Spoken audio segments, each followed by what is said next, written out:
I've seen men in situationships, relationships where you could clearly see, like, how did he end up with her? Because you could clearly see the toxicity or what have you. So I do think men need guidance, but I don't think they need guidance in the same way that women do. I think there's a difference. But I think again, women can spot out a snake. Like I think that sometimes they women can see can, because a that. woman knows another woman's nature as much as men. And I know on here you guys do make valid points, a lot of valid points about women. But just like you, as a man, a woman could never truly know what it is to be a man, pick up certain things the way that, men can see in other men. Women have that same nature when it comes to other women.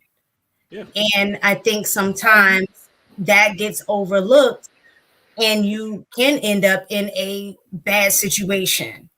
Not all the time, There, though. there's No, a Like, reason for that no, too. no, not no, all no, the no. time. Most No, times not at that's all. never the case. But most times that's never the case. Women will always like try to big up each other. Like even when they see something, they will be the ones to tell you, okay, just go through with it. Mm-mm, mm-mm. I don't really see women like kind of. Well, maybe that's just.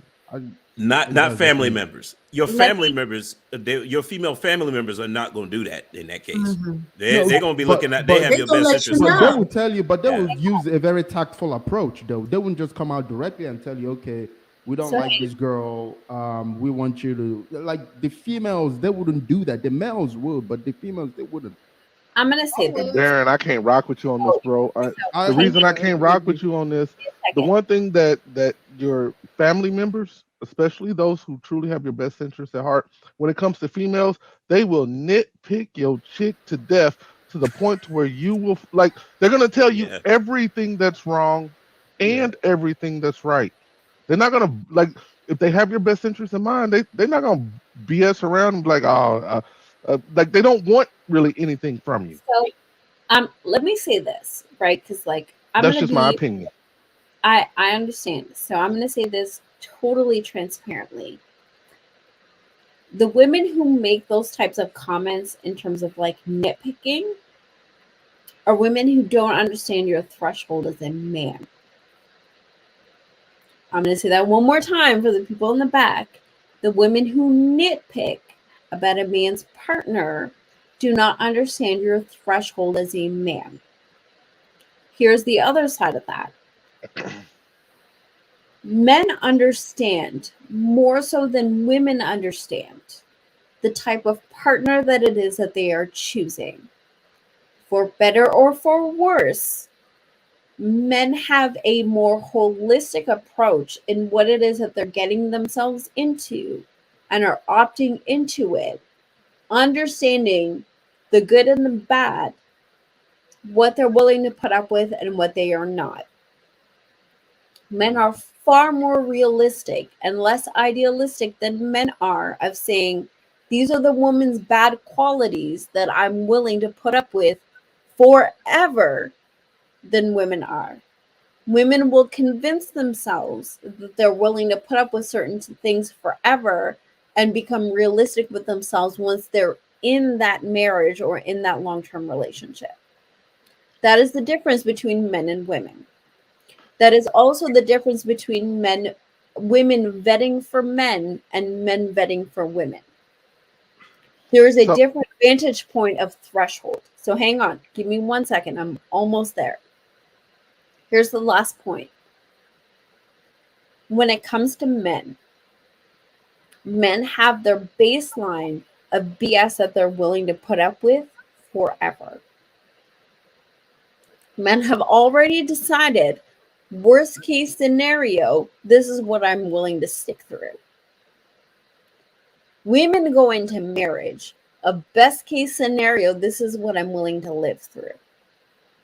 The vantage points of going into marriage are significantly different between men and women. Men have the advantage of they're saying like, this is the worst I'm willing to put up with. And women are saying this is the best that I deserve. So when it comes to men going into marriage, they're already planning for the excuse me, the long haul, whereas women are not. So, this is just me and my experiences.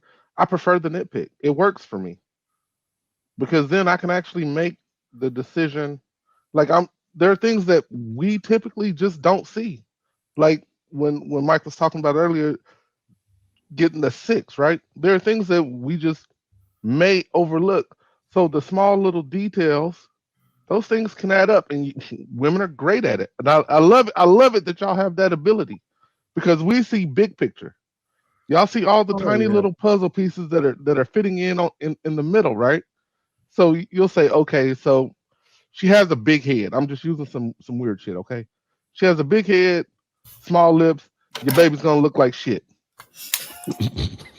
Like, no, that's the kind of shit like that's the stuff y'all see. It's weird. It's weird shit. And I'm like, oh, you know what? With my dome shaped head, you right. And I'm just saying, y'all nitpick the littlest stuff, but it helps us make the best educated decision because we're still gonna make the And ultimate I think decision. too, especially when it's your family member, it is a matter of trying to vet and see the type of woman that you need. I know we had a conversation before, or I remember talking about, do men pick the women that they want or the women that they need? And I think when women are involved, like if I was with my son or things like that, I'm going to be looking at the woman from a point of, I know my son, I know the type of woman that he needs because I know where his weaknesses are. I know where he would need that extra support from a woman who he chooses. And I think that's the difference when a woman is looking for, looking at the mate of that person. That's what they're looking for. They're not looking, oh, she's cute. Okay, she's a cutie. So that first part, be like, all right, she matches the look that we know that guy wants, right? Mm-hmm. But then beyond the looks, it is looking at how is she moving, things like that. Like when my daughter-in-law first came over, I'm watching her. I'm just watching. And then later on, me and my husband go and we talk, and I'm just like, I don't know, And then I had the conversation with my son, like, here's some things that I'm just a little concerned about. Yeah, you direct. Maybe well, we was in a house, we had dinner. She didn't offer to help. Like, do you need any help? Or when the food was ready, she didn't get up to try to make his plate. I kind of had an issue with that, so it was little things that I'm looking like, does she have a serving spirit? Is she going to really help him, or is she looking for him to do all the work? So those are things that I was looking for. And then when we had the conversation, he had to let me know, Ma, that kind of stuff doesn't bother me. Like, I know you do that for Dad, but I don't care about that. I like making my own plate because I know exactly how much to put and what to put, and she really doesn't. And so I'm like, oh, okay, that's not a big deal. But in my mind, I'm like, well, as your wife or soon to be wife, she needs to be That's a asking, big well, deal. how do you like to get your plate made or whatever? But for him, that wasn't an issue for him. But for me, I'm looking at, like AP said, just minute details that I know the type of person that he is, the level of support he's going to need.